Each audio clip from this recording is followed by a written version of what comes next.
I propose the question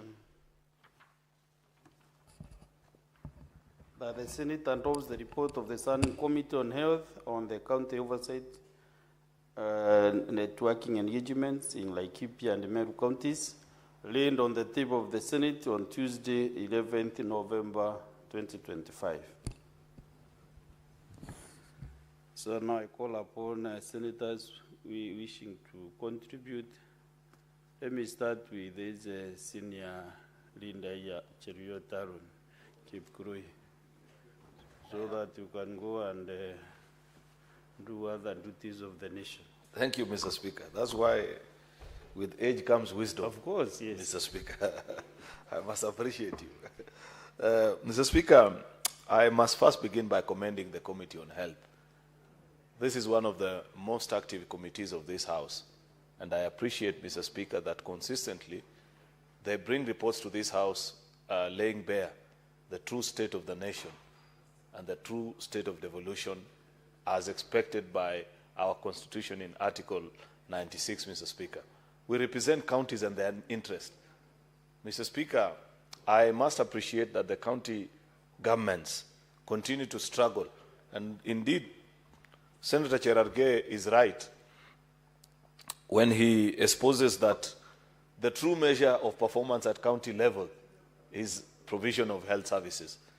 That if you want to know a county governor who is working, Mr. Speaker, you check on the state of health facilities in their county. And if you also want to know a thief of a county governor and the county government, Mr. Speaker, you see the operations. You will hear it. Because one of the most difficult things to hide, Mr. Speaker, is provision of health services, because it is immediate. And when people walk into health facilities, they can tell whether that health facility is working or not working, Mr. Speaker. And I must appreciate this new way of working by our committees in the form of field studies. Because I see every week a particular committee is visiting a county. They are checking on ECD centers, the Committee on Education. You find the Committee on Trade. I saw another time they were checking on markets and things like that, much as many of the markets are actually being built by national government.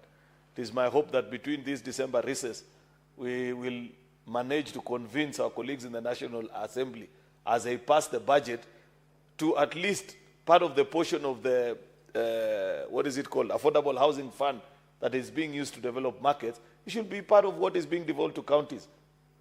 I understand their concerns about the costing and all these things, the quality of the works that should be done. But I read the report and I have listened to I don't know if you listened, Senator Mungatana, to the leadership atop the Ministry of Lands and Housing. And one of the things they struggle with, they said it's as a procuring entity, the nature of the contracts that they have to enter runs into the 100. I believe counties have capacity. We should allow them to do some of these things. We can agree and say these are the standardized costs beyond which a market shouldn't go beyond, like what Public Works used to do back in the day when things were working well before corruption took over the public sector. Because again, counties have shown us things, Senator Mtata. If you leave it free for all, you will see a two-story building and you are told it consumed 1.6 billion shillings. And the governor will proudly walk to open it.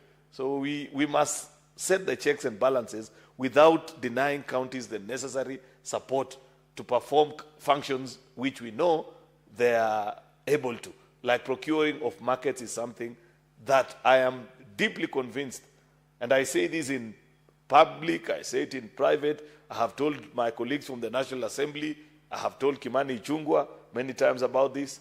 I have said it even in meetings where the president is, that from our perspective as a Senate, in some of these nationally rolled out programs, Mr. Speaker, some of them are better run by county governments, so long as we set the necessary checks to ensure that the original dream and vision is not lost, particularly on issues to do with cost, with the standards, and the time frame which it takes to execute some of them. Some of the counties actually, Mr. Speaker, will shock you. They will execute it way faster than the national government. Part of the struggle the national government, by insisting on holding on to these funds, continues to face is that the supervisory element of those funds is very low. For example, the markets that President William Ruto launched in my own county of Kericho, none of them is beyond 30–40%. Here they were launched, I think, at the beginning of this year. I believe if those funds were being administered at the county level, Mr. Speaker, today that contractor will almost be finishing.